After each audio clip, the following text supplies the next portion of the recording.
میں اپنے تمام معزز مہمانوں کو جو ہماری مختصر سی دعوت پہ تشریف لائے ہیں، قندھار سے حضرت جناب قاری شفقت صاحب، اسی طرح کھنڈا پور سے قاری غلام نبی صاحب اور ان حضرات کے متعلقین تشریف لائے ہیں، اور اسی طرح بچھا خرد سے حضرت مولانا قاری ریاض صاحب جو ہماری اس محفل کے مہمان خصوصی بھی ہیں۔ میں ان تمام حضرات کا شکریہ ادا کرتا ہوں اور انہیں خوش آمدید کہتا ہوں۔ اب اپنی اس محفل کو آگے چلاتے ہیں۔ دل میں ہو یاد محمد تو وہی حال اچھا ہے، دل میں ہو یاد محمد تو وہی حال اچھا ہے، بعد حمد کے گر ہے تو محمد کا خیال اچھا ہے۔ سبحان اللہ۔ دل میں ہو یاد محمد تو وہی حال اچھا ہے، بعد حمد کے گر ہے تو محمد کا خیال اچھا ہے، اس بار مدینے کا سفر ہو میرا۔ سبحان اللہ۔ آپ بھی کہتے ہیں آمین، جن کا دل کرتا ہے مدینے جانے کو وہ کہتے ہیں آمین آمین۔ اس بار مدینے کا سفر ہو میرا، ہاں میرے لیے ایک وہی سال اچھا ہے۔ اب میں مختصر وقت کے لیے جناب قاری غلام نبی صاحب کو دعوت دیتا ہوں کہ وہ آئیں اور اپنے خیالات کا اظہار فرمائیں۔ قاری غلام نبی صاحب۔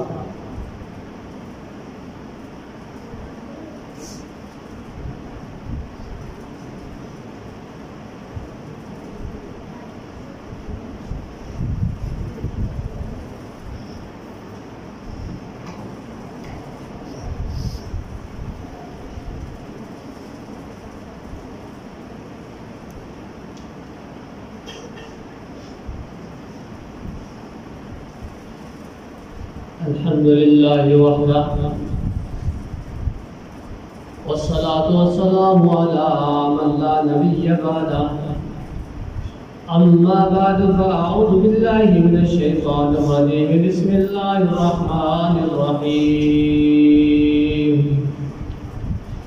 إنا نحن نزلنا الذكر وإنا له لحافظون، صدق الله العظيم۔ رب اشرح لي صدري ويسر لي أمري واحلل عقدة من لساني يفقهوا قولي، رب زدني علما رب زدني علما رب زدني علما، سبحانك لا علم لنا لا علم لنا إلا ما علمتنا إنك أنت العليم الحكيم۔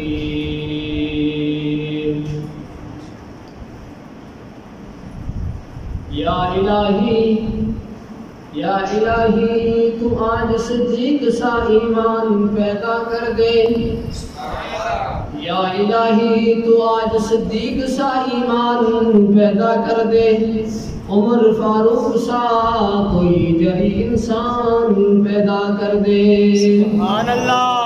جہاں سے گم حیا ہو وہاں عثمان پیدا کر دے۔ سبحان اللہ۔ علی المرتضی شیر خدا کی آن پیدا کر دے۔ سبحان اللہ۔ مومن جو فدائے نقش قدم پاک نبی ہو، مومن جو فدائے نقش قدم پاک نبی ہو، زیر قدم آج بھی ہو عالم کا خزینہ، مومن جو فدائے نقش قدم پاک نبی ہو، زیر قدم آج بھی ہو عالم کا خزینہ، گر سنت نبوی کی کرے پیروی امت، گر سنت نبوی کی کرے پیروی امت، طوفان سے نکل جائے گا آج بھی اس کا سفینہ۔ سبحان اللہ۔ قرآن منبع رشد لا ریب کتاب ہے، قرآن منبع رشد لا ریب کتاب ہے، اس کا پیام عالمگیر اسلامی انقلاب ہے۔ او معزز تھے زمانے میں مسلمان ہو کر، او معزز تھے زمانے میں مسلمان ہو کر، ہم ذلیل و خوار ہوئے تارک قرآن ہو کر۔ برادر اسلام و عزیزان ملت، انتہائی ہی قابل قدر علماء کرام اور بزرگوں، دوستوں، بھائیوں، آج ہمارے لیے خوشی کے لمحات ہیں۔ ہم بڑی خوش قسمتی ہے کہ رب ذوالجلال نے ہمیں بڑی عظیم الشان مجلس نصیب فرمائی ہے، اور اتنی عظیم الشان مجلس ہے کہ جہاں پر بھی ایسی مجلس سجتی ہے رب تعالیٰ فرشتوں کو بھیجتے ہیں، اس مجلس کے اوپر فرشتے اپنی اور مجلس لگاتے ہیں، حتیٰ کہ آسمان تک یہ مجالس کا سلسلہ جاری ہوتا ہے، اور جب یہ مجلس اختتام پذیر ہوتی ہے فرشتے واپس اپنے رب کے پاس چلتے ہیں، رب تعالیٰ باوجود علم کے پوچھتے ہیں میرے فرشتوں کہاں سے آئے ہو؟ فرشتے کہتے ہیں یا اللہ فلان جگہ تیرے قرآن کی مجلس تھی، قرآن کی محفل تھی، وہاں سے آ رہے ہیں۔ اللہ پوچھتے ہیں وہاں پر لوگ کیوں آئے تھے، کیا مانگ رہے تھے؟ فرشتے کہیں گے یا اللہ تیری محبت میں، تیرے رسول صلی اللہ علیہ وسلم کی محبت میں، تیرے قرآن کی محبت میں جمع ہوئے تھے، یا اللہ یہ لوگ جنت طلب کر رہے تھے، جہنم سے پناہ مانگ رہے تھے۔ رب تعالیٰ فرماتے ہیں میرے فرشتوں گواہ رہنا میں نے ان سب کی مغفرت فرما دی۔ سبحان اللہ۔ اور پھر فرشتے کہتے ہیں یا اللہ سارے لوگ محفل سننے کے لیے آئے تھے، لیکن ان میں کچھ بندے ایسے بھی تھے جو محفل کے لیے نہیں بلکہ کسی اپنے کام کے لیے آئے تھے، وہاں پر آتے آتے محفل میں شریک ہو گئے۔ تو اللہ فرماتے میرے فرشتوں گواہ رہو یہ اتنی بابرکت محفل ہے کہ جو اس محفل کے اندر شریک ہو جائے میں نے اس محفل کی برکت سے ان کی بھی بخشش فرما دی۔ سبحان اللہ۔ تو یہ بڑی عظیم شان محفل ہے۔ قاری صاحب نے ماشاءاللہ قرآن کریم آپ کو الف لام سے لے کر والناس تک سنایا، آپ نے سماعت فرمائی۔ یقیناً قاری صاحب کی مبارکباد کے مستحق ہیں، سننے والے تمام حضرات مبارکباد کے مستحق ہیں۔ اللہ رب العزت کی بارگاہ میں دعا گو ہو کہ رب تعالیٰ قاری صاحب کا سنانا، آپ کا سننا، اس کو اپنی بارگاہ عالیہ کے اندر قبول فرمائے، اور اس کو ہم سب کے لیے باعث بخشش، باعث نجات بنائے۔ برادران اسلام، قرآن کریم عظیم الشان کتاب ہے، بڑی بابرکت کتاب ہے، منزل من اللہ کتاب ہے۔ دنیا کے اندر اللہ رب العزت نے انبیاء علیہ السلام کا سلسلہ شروع کیا، اور تمام انبیاء کی اپنی اپنی فضیلت ہے، لیکن جب فضیلت کی باری آئی تمام انبیاء علیہ السلام میں سے رب تعالیٰ نے آمنہ کے در یتیم، عبداللہ کے لخت جگر، ساقی کوثر، شافی محشر، جامع جہاں، محبوب خدا، محمد مصطفیٰ، احمد مجتبیٰ، خیر الورا، بدر الدجا، شمس الضحیٰ، رحمت العالمین، راحت العاشقین، سید الاولین والآخرین محمد صلی اللہ علیہ وسلم کو تمام انبیاء علیہ السلام میں سے فضیلت عطا فرمائی۔ سبحان اللہ۔ جب مہینہ کو اللہ نے پیدا فرمایا، مہینہ میں فضیلت کی باری آئی، رب تعالیٰ نے رمضان المبارک کو تمام مہینوں کا شرف، فضیلت کا شرف عطا فرمایا۔ جب دنوں کی سرداری کا وقت آیا رب تعالیٰ نے جمعے کو سرداری عطا فرمائی، اسی طرح جمعے کے دن کو بھی سرداری عطا فرمائی۔ جب راتوں کی باری آئی رب تعالیٰ نے شب قدر جواب دے دیا۔ سبحان اللہ۔ تو یہ بڑی قیمتی راتیں ہیں، ان کو معمولی نہ سمجھے۔ آقا علیہ الصلوۃ والسلام نے فرمایا کہ شب قدر کو رمضان المبارک کی آخری عشرے کی طاق راتوں میں تلاش کرو۔ طاق راتیں کون کون سی ہیں؟ 21، 23، 25، 27 اور 29۔ لیکن آج ہماری بدقسمتی ہے، اکثر لوگوں کو میں دیکھتا ہوں ان کا خیال یہی ہوتا ہے کہ شب قدر صرف 27 ہی کو ہے۔ اگر ایسا ہو تو آقا علیہ السلام نے فرمایا کہ آخری عشرے کی تمام طاق راتوں میں تلاش کرو۔ اگر ایک رات ہوتی تو اس کی وضاحت بھی فرماتے کہ صرف 27 کو ہے۔ صرف ایک نہیں بلکہ ان میں تلاش کرو۔ اور حدیث پاک میں ہے کہ آقا علیہ السلام کو شب قدر کی تعین بتا دی گئی، بعد میں اس کو بلا دیا گیا۔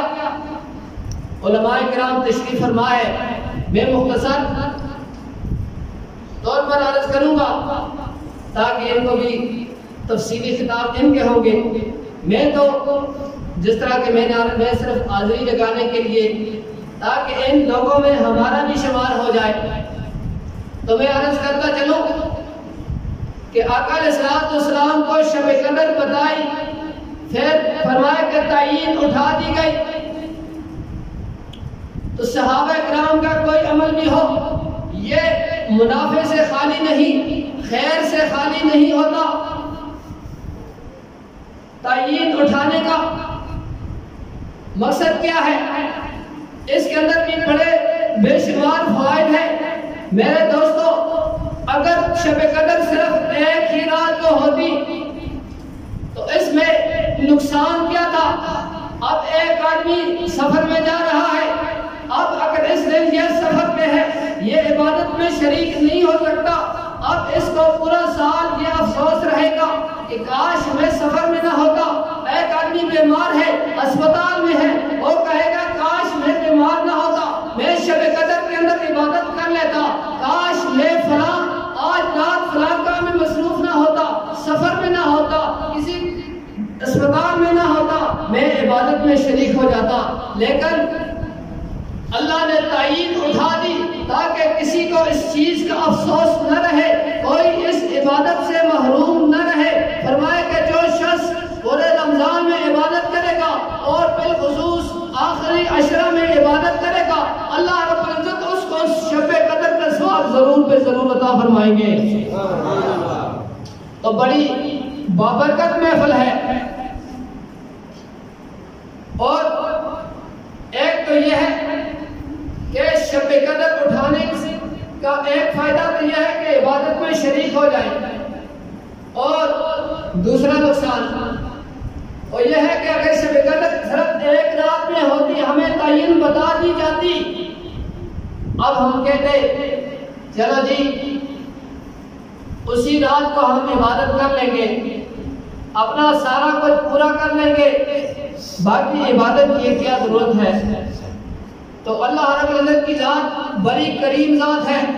اللہ کی ذات انسان کی بخشش کے لیے بہانے ڈھونڈتی ہے۔ شیخ سعدی رحمت اللہ علیہ فرماتے رحمت خدا را بہارمی دارن، اللہ کی رحمت انسان کو بخشش کے لیے بہانے ڈھونڈتی ہے۔ اور آخری پہر کے اندر اللہ رب العزت اعلان فرماتے ہیں الا هل من مستغفر فاغفر له، ہے انسانوں تم میں سے کوئی جو اپنے گناہوں کی بخشش مانگے، جو اپنے گناہوں کی معافی اللہ سے مانگے، فرمایا فاغفر له، میں اس کو بخش دیتا ہوں۔ سبحان اللہ۔ الا هل من مستغفر، ہے کوئی انسان ایسا دنیا میں رزق کی خاطر در در کی ٹھوکریں کھانے والوں، اللہ اعلان فرماتے ہیں در در کی ٹھوکریں کھا رہے ہو، آؤ میری طرف، میں اعلان کرتا ہوں مجھ سے رزق مانگو، میں رزق عطا کروں گا۔ سبحان اللہ۔ کوئی بیمار ہے، اللہ سے فرماتے ہیں اللہ کی طرف سے علاج ہے، یہ کسی کی طرف سے نہیں ہے۔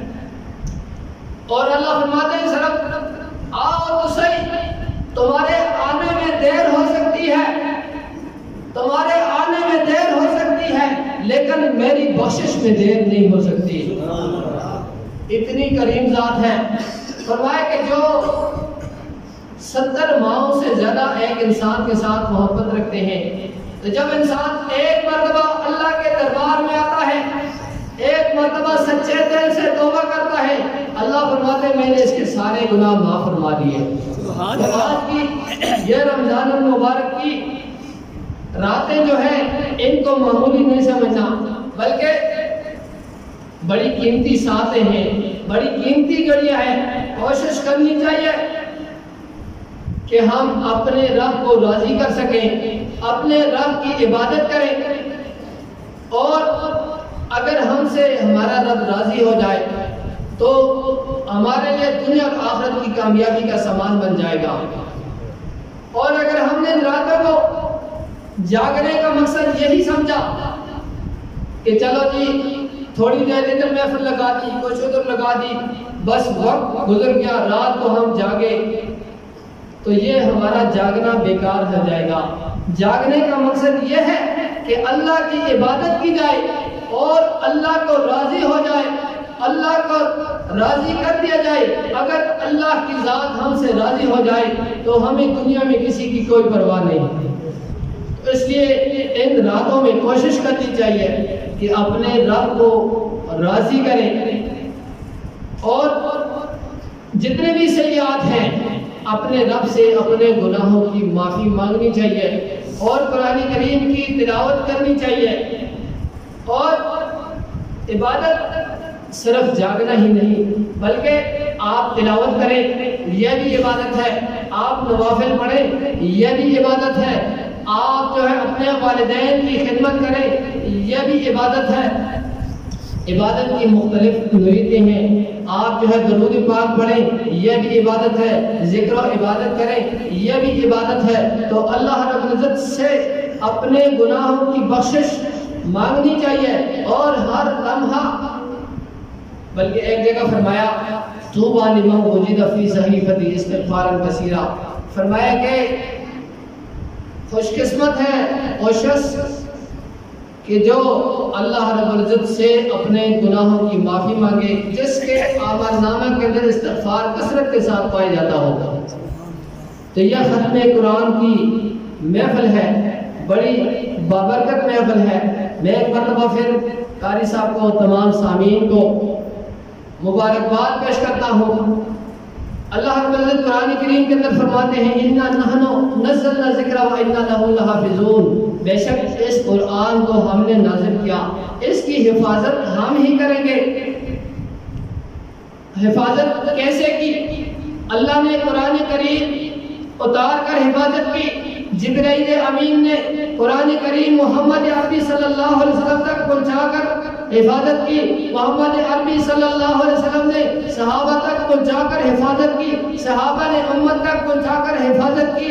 حسنین کریمین نے، اہل بیت اعظام نے خون میں لطپت ہو کر قرآن کریم کی حفاظت کی. اولیاء اللہ نے قرآن کی حفاظت کی. مفسرین نے تفسیر لکھ کر قرآن کریم کی حفاظت کی.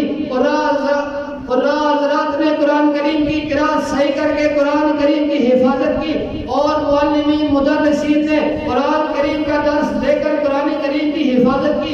یہ حفاظت کا سلسلہ روز اول سے شروع ہوا تھا اور آخر تک چلتا ہے، اور قیامت تک چلتا رہے گا. جو بھی قرآن کی مخالفت میں کوئی آیا، قرآن کو مٹانے والا آیا، رب کعبہ کی قسم اور چور چور ہو جائے گا، ختم ہو جائے گا، مٹ جائے گا. لیکن رب کعبہ کی قسم قرآن کو کوئی ختم نہیں کر سکتا. فرق کیا ہے؟ دوسری آسمانی جو کتابیں تھیں وہ صرف کتاب اللہ تھی، یہ صرف کتاب اللہ نہیں. تورات کتاب اللہ تھی، انجیل کتاب اللہ تھی، زبور کتاب اللہ تھی. لیکن قرآن کریم کتاب اللہ بھی ہے، کلام اللہ بھی ہے، اور سیرت مصطفیٰ بھی ہے. سبحان اللہ. تو یہ قرآن کریم، اس کی حفاظت کا ذمہ اللہ نے خود لیا. ایک واقعہ عرض کر کے جانا چاہوں گا. قرآن کریم کی حفاظت اللہ کیسے کرتے ہیں؟ حدیث پاک میں ان اللہ تعالیٰ لَيُؤَيِّدُ بِهَذَا الدِّينِ بِالرَّجُلِ الْفَاجِرِ. اللہ رب العزت جب چاہتے ہیں کسی فاسق کو فاجر سے بھی دین کی خدمت کا کام لے لیتے ہیں۔ حجاج بن یوسف کا نام آپ نے سنا ہوگا، تاریخ کا سیاہ ترین شخص کہ جس کے تلوار جو ہے صحابہ کے خون سے رنگین ہوئی۔ حجاج بن یوسف قرآن کریم پر اعراب کا کام کر رہے تھے، اعراب لگا رہے تھے۔ یہودیوں کا ایک وفد آیا، قرآن کریم کے اندر اللہ پاک فرماتے ہیں 16ویں پارے کے اندر حضرت موسیٰ علیہ السلام اور حضرت خضر علیہ السلام کا واقعہ ہے۔ وہاں پر حضرت موسیٰ علیہ السلام اور خضر علیہ السلام کا ایک بستی سے گزر ہوا اور انہوں نے اس بستی والوں سے کھانا مانگا، بستی والوں نے کھانا دینے سے انکار کیا، تو قرآن کریم پر وہاں پر لفظ ہے فَأَبَوْا أَن يُزَيِّفُوهُمَا، ان بستی والوں نے کھانا دینے سے انکار کیا۔